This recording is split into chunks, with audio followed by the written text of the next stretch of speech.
Hi, I'm Dr. Paul Jenkins, and I'm here to help you be a more confident parent.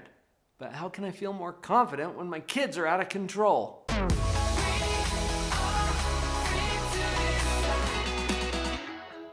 Let me reiterate what I just said. I'm not here to make you a better parent. I think you're already a good parent. I want you to be a more confident parent.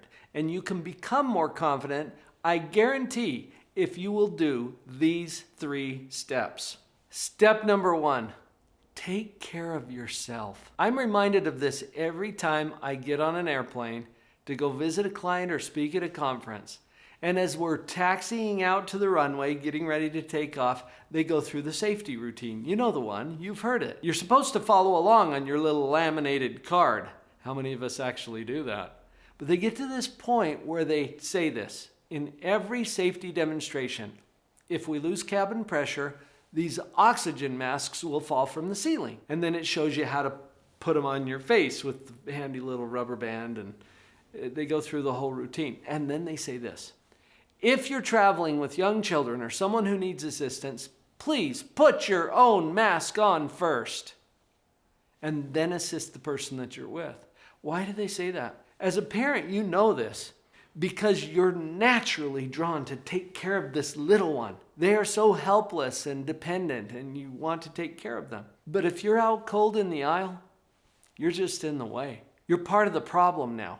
You've got to take care of yourself. Here's another clinical perspective on that. I've seen families where the children are responsible for taking care of the parents.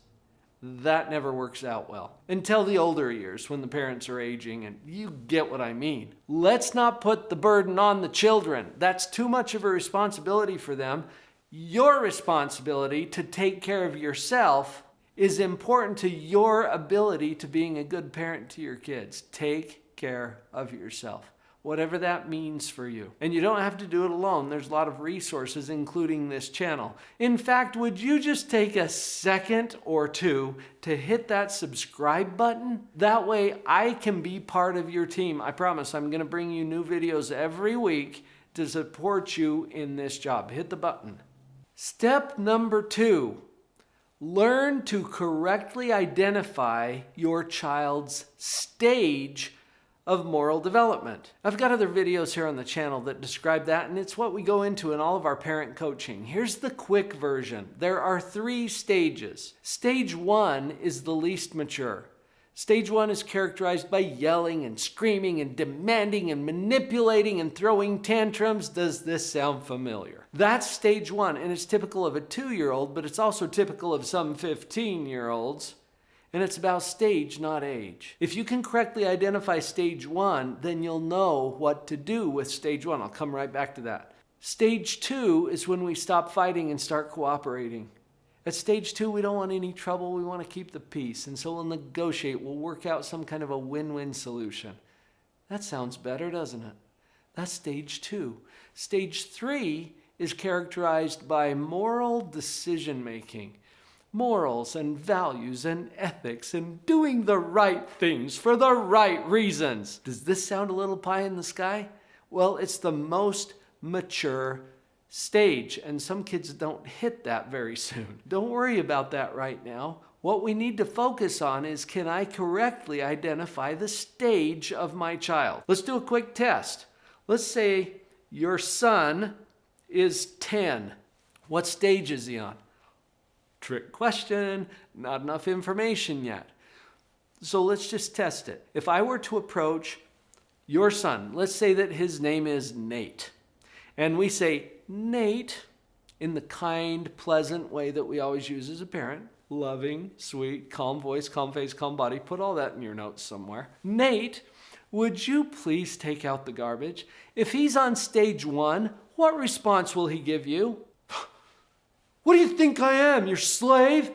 Nobody else ever has to do anything around here. It's always me, isn't it? This bites, I'm out of here. Do it yourself, old man. That's stage 1. Are we clear?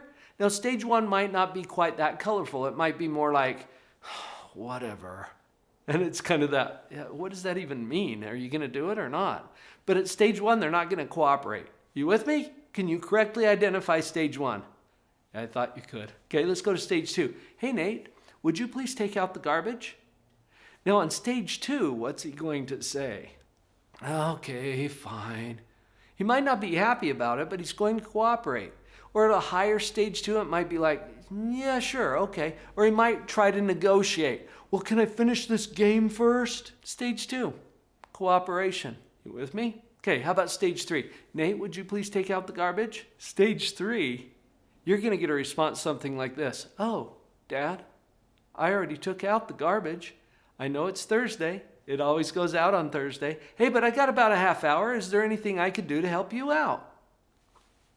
Dad's out cold on the floor, right? Look, you can identify these stages. It's easy. Stage 1, defiant. Stage 2, cooperating. Stage 3, they're taking care of business. Make sure you can identify their stage. That's step 2. Now I'm going to give you a little bonus here because what we do with our children depends on what stage they're on. And if they're on stage 1, and you know what it looks like, you have to use consequences, and a special kind of consequences. You've got to pick consequences that do not require cooperation. Why? Because you don't get cooperation until stage 2. And if you expect a stage 1 kid to cooperate, it's kind of like teaching a pig to sing. It just frustrates you and makes the pig mad. So we're not going to go there. You don't get cooperation at stage 1. You have to pick consequences that do not require cooperation. Like what, Dr. Paul? Look, I'm going to bail you out here. Go to the URL that's on your screen right now, drpauljenkins.com/consequences, and I will hand you a copy of examples of consequences that don't require cooperation. Let's get the juices flowing. Just pick up the cheat sheet. drpauljenkins.com/consequences. I got you covered on this. Now let's go to the next step. And this is why I gave you the cheat sheet. You've got to get really good at consequences that do not require cooperation. Get good at these. The number 1 video on our channel here is how to get kids to listen without yelling. Why are we yelling to get our kids to listen? Because they're not listening. Well, if they're not listening, what stage are they on? It's not going to solve things for you as a parent to slip onto stage 1 just because your kid refuses to cooperate or listen. So you've got to get really good at coming up with consequences quickly for stage 1 kids. And that's why I'm giving you the cheat sheet. Okay, you don't have to think these all up on your own. We've got ideas that we can get you started with. You've got to get good at these consequences. Think about it.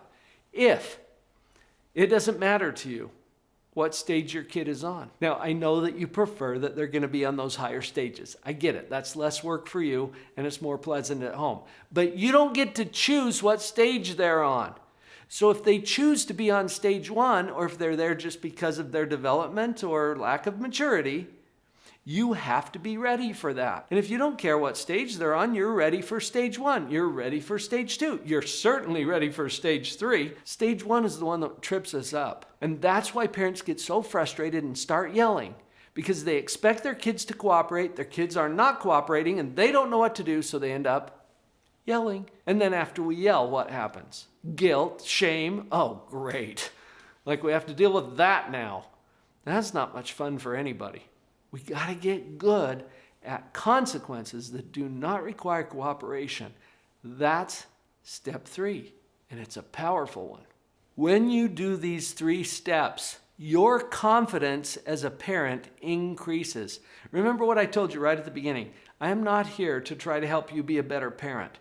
I already believe that you're a good parent. I know that for a lot of good reasons. I want you to be a more confident parent. And confidence is tied to your knowing exactly what to do regardless of the stage that your kids are on. That's what's going to change your confidence. Make sure you got your cheat sheet about the consequences. drpauljenkins.com/consequences. I'll get it right to your inbox, and watch that next video. It's 5 powerful secrets for teaching children responsibility. You're going to want to watch that next.